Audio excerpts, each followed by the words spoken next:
Salam sejahtera bagi kita semua. Perkenalkan, saya Anna Mayasari, Esos MSI.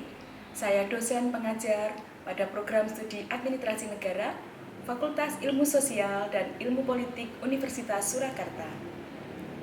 Video ini saya buat untuk melengkapi persyaratan pengajuan sertifikasi dosen tahap pertama tahun 2025, yaitu pernyataan diri dosen dalam unjuk kerja Tridharma Perguruan Tinggi PDD UKT-PT pada bidang pengajaran.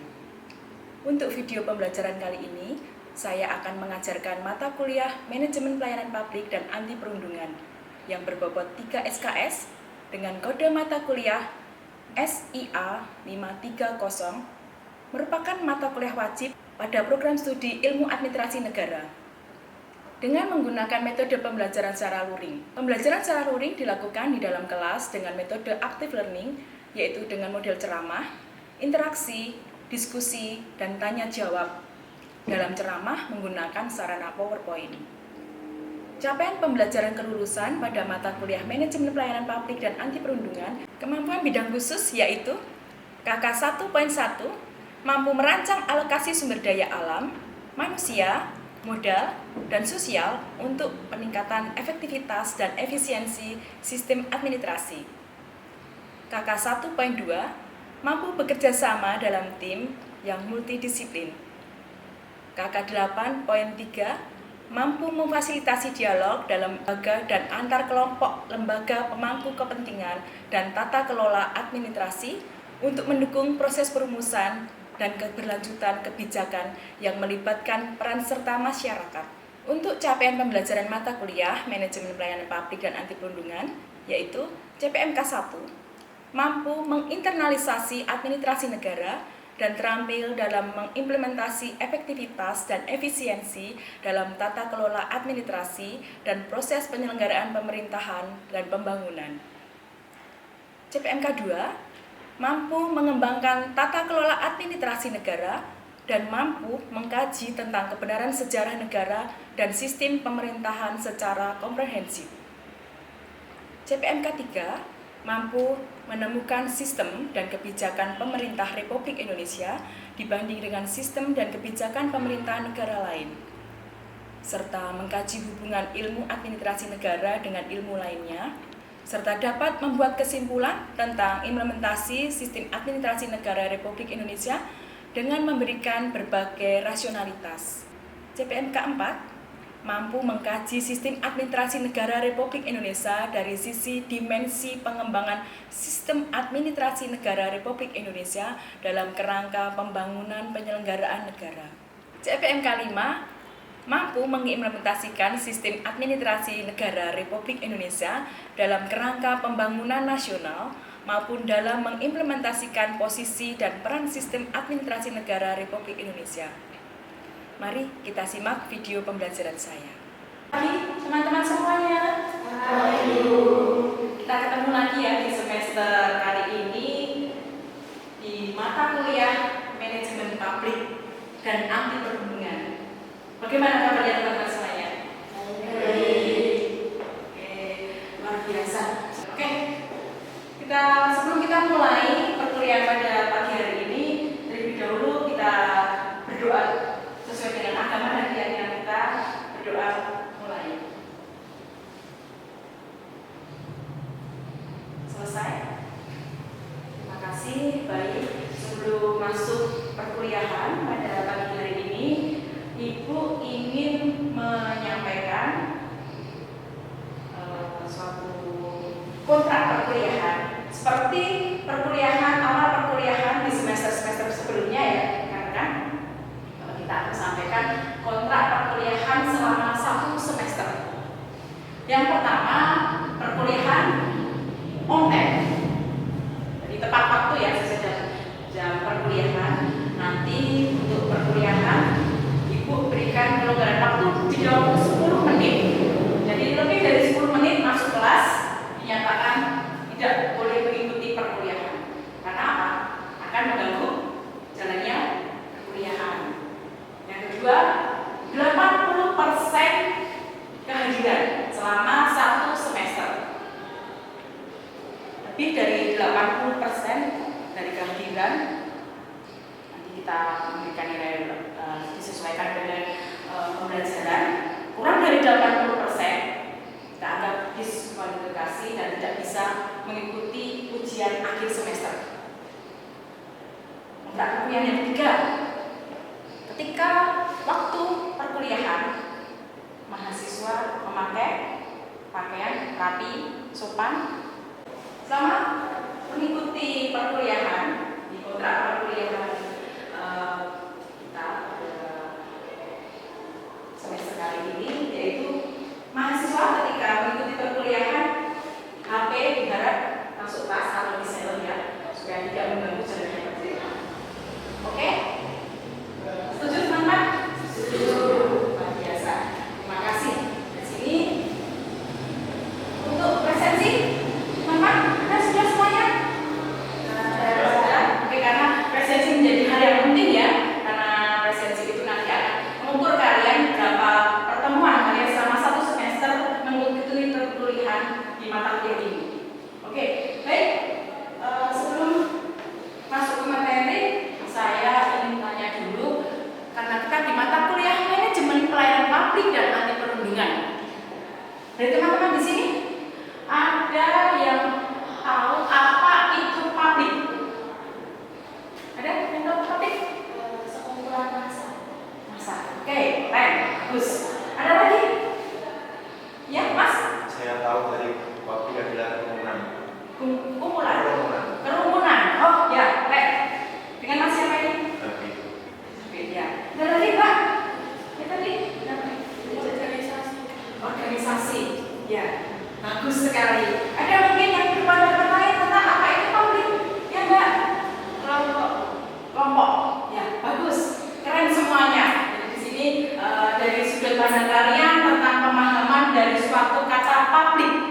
Nah, di sini kita masuk ke mata kuliah manajemen pelayanan publik dan anti perundungan.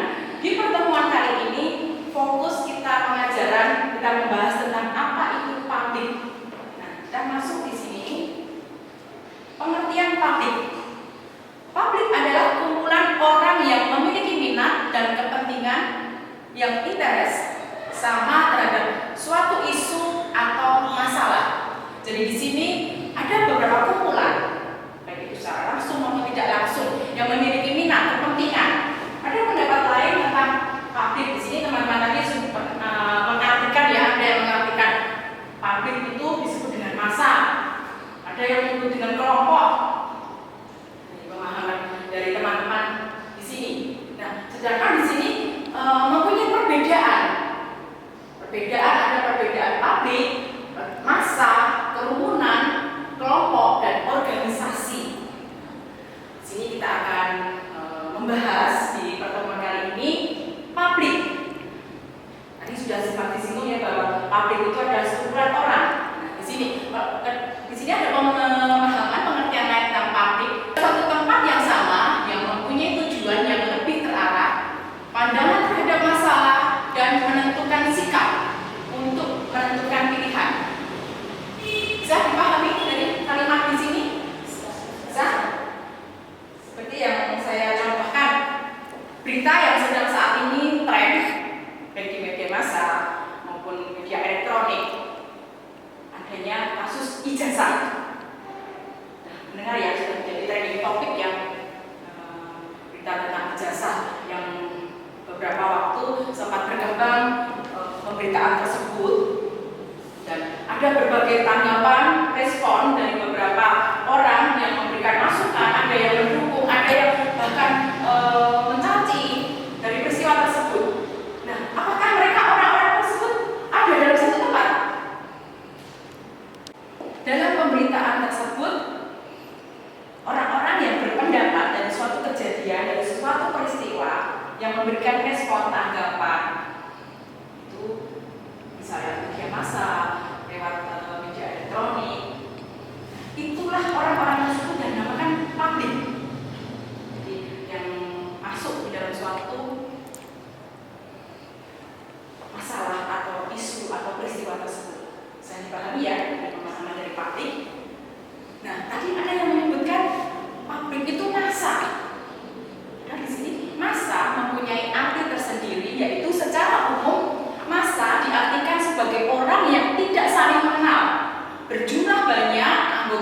heterogen, berkumpul di suatu tempat dan tidak individualistis. Nah, di sini massa. Sering kita lihat kalau massa itu digambarkan dalam suatu demo. Nah, kita demo yang kita saksikan mungkin di media sosial atau di lingkungan kita. Ada demo guru yang meminta untuk pemberian gaji atau menaikkan gaji, atau demo mahasiswa di DPR atau DPRD Solo. Nah, di sini massa ada orang yang tidak saling mengenal berkumpul, dan di sini ada pihak-pihak yang menggerakkan. Jadi bahkan massa tersebut bisa dibentuk karena adanya suatu fasilitas.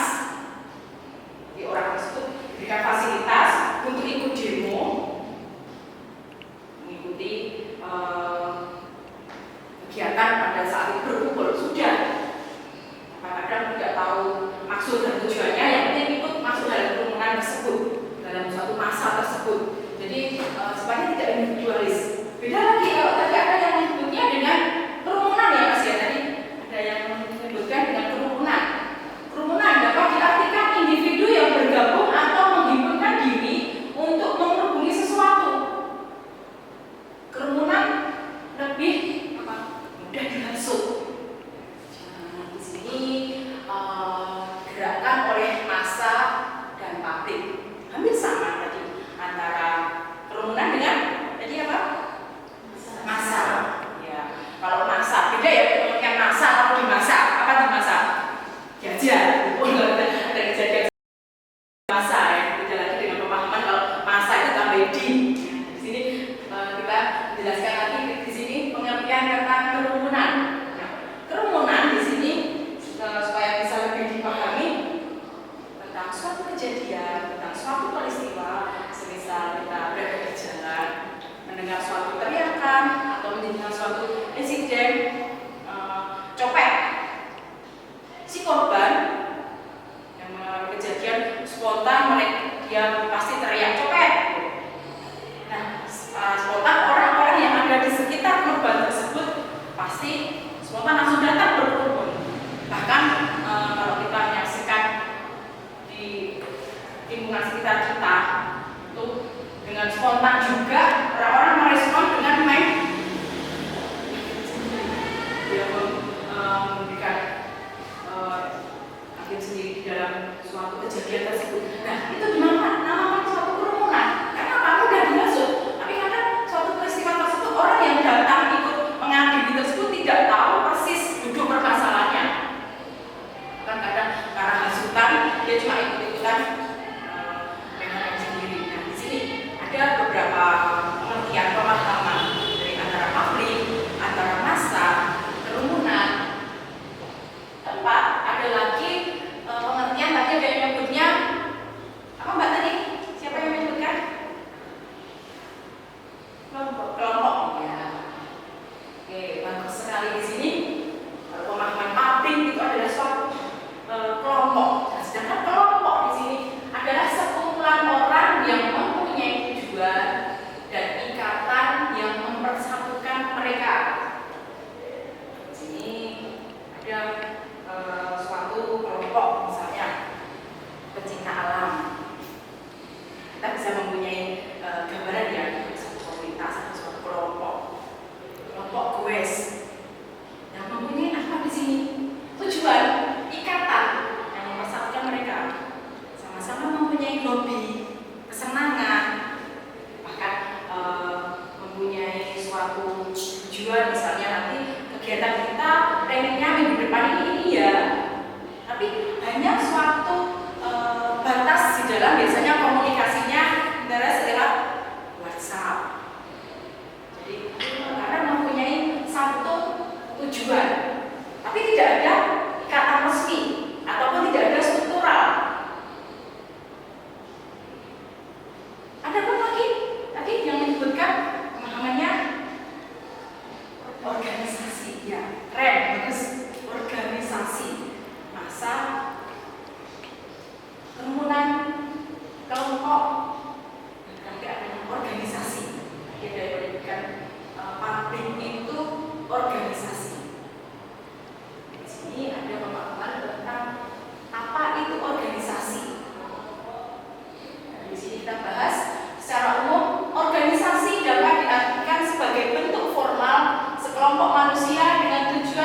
individualnya masing-masing yang bekerja sama dalam satu proses tertentu untuk mencapai tujuan bersama.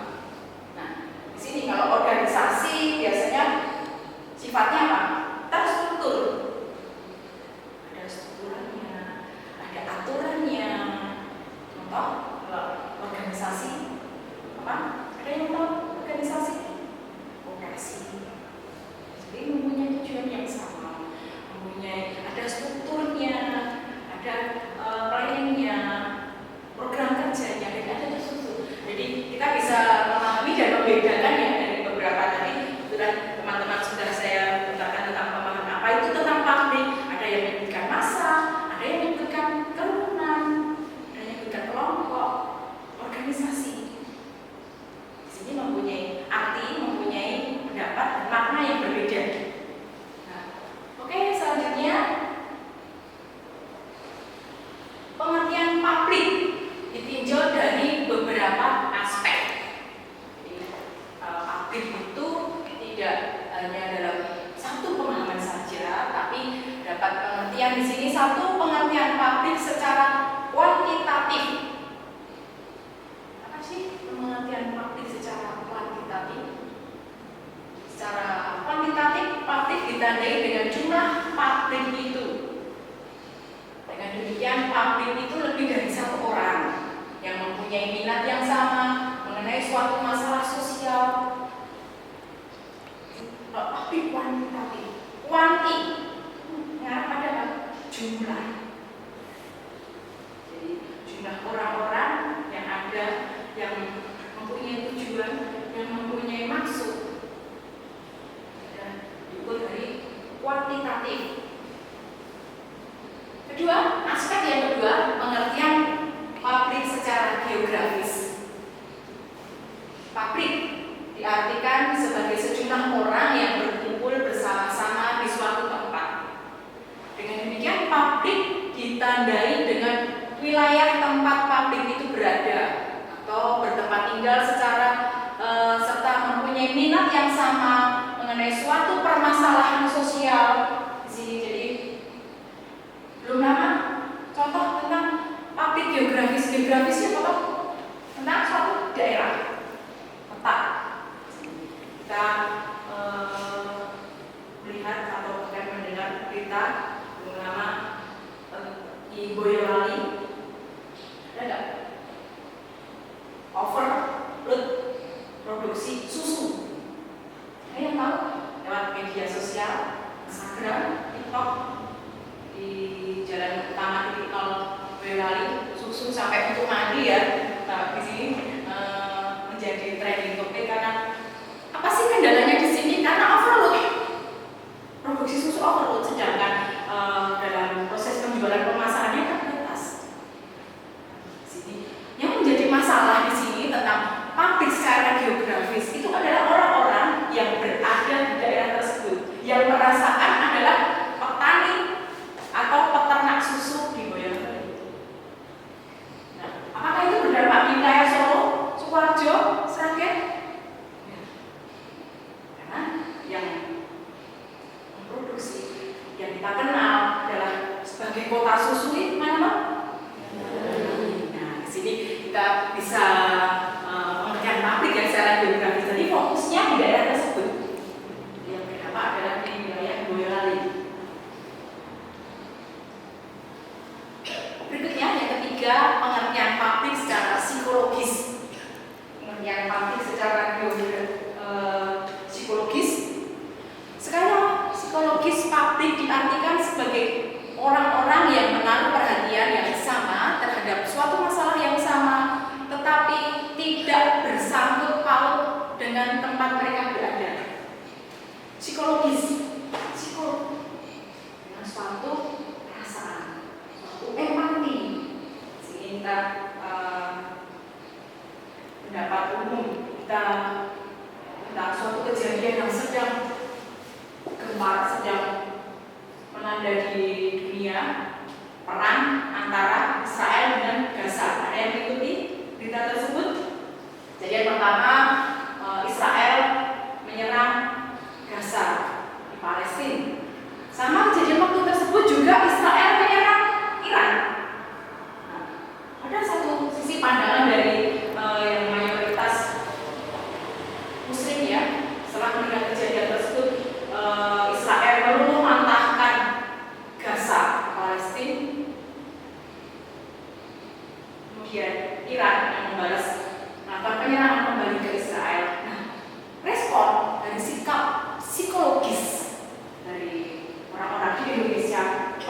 bodoh kayak saiki.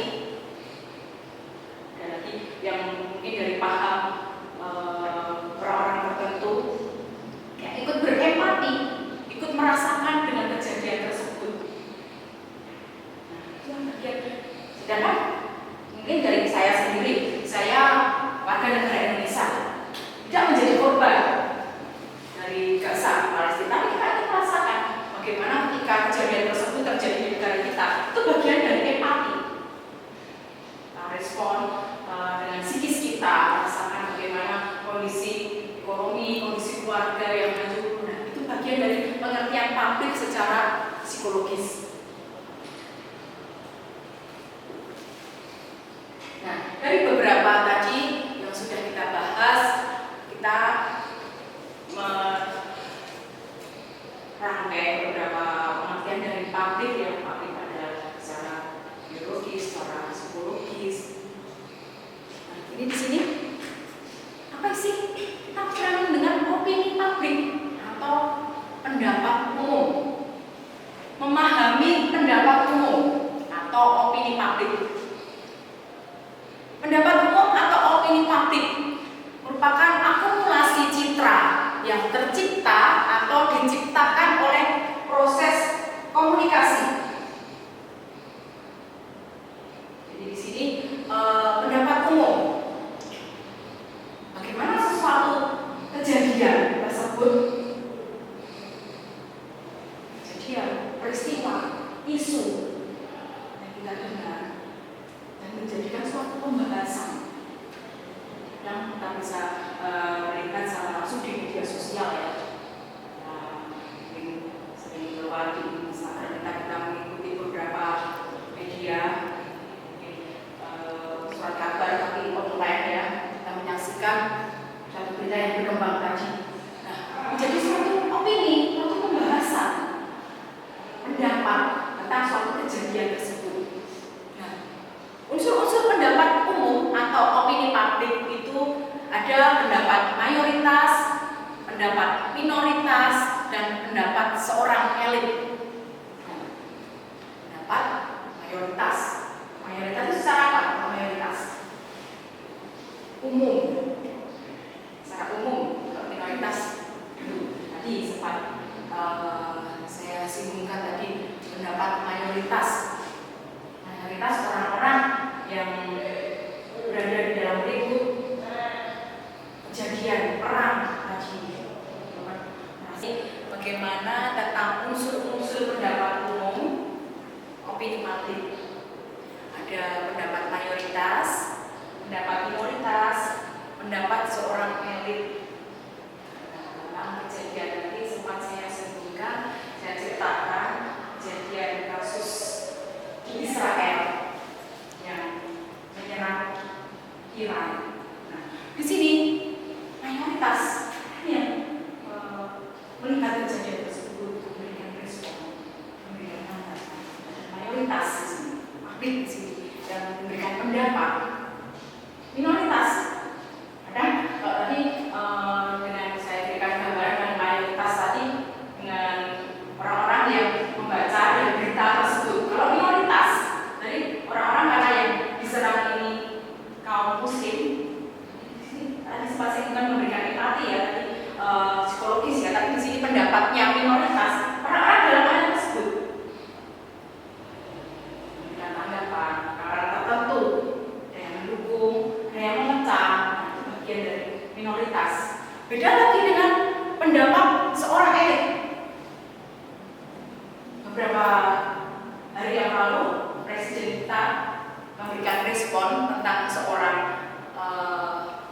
memberikan respon tentang kejadian dari peristiwa tersebut, dari perang di Israel dengan Iran tadi, bahwa kilo dampaknya nanti tentang kejadian perang itu akan berdampak pada ekonomi suatu negara, keamanan dari suatu negara. Jadi sini tanggapan seorang elit yang melakukan konferensi pers. Beda kalau saya yang memberikan tanggapan, saya bukan elit, jadi tidak mempunyai kepentingan di sini yang tidak menjadi suatu pendapat umum. Karena saya bukan elit, itu siapa? Presiden yang menyampaikan tersebut merespon dari suatu kejadian atau peristiwa di antara perang antara Israel dengan Iran, dampaknya ini loh kepada masyarakat, pada negara, ada inflasi, ada tidak adanya kenyamanan, keamanan di dalam suatu negara, juga akan berpengaruh pada sistem ekonomi dunia. Nah, di sini unsur-unsur pendapat umum, tadi dari pendapat mayoritas, minoritas, dan seorang elit. Ya, luar biasa ya teman-teman. Di sini dari materi yang Ibu sampaikan pada siang hari ini, dari kesimpulan yang sudah kita bahas, dari materi yang sudah kita simpulkan, Ibu rasa perkuliahan pada siang hari ini Ibu akhiri cukup sampai ke sini. Nanti untuk pertemuan berikutnya Ibu akan mengirim materi, dan kami sebagai tugas kalian seperti biasa di semester-semester berikutnya di mata kuliah kemarin juga waktu itu mengajar apa yang akan disampaikan di materi selanjutnya ya akan saya kirim, dan nanti teman-teman materi tersebut teman-teman resume, nanti resume tadi teman-teman kirim sebelum perkuliahan dimulai. Setuju semuanya? Oke, terima kasih atas kehadirannya, atas perkuliahan di sini. Selamat siang.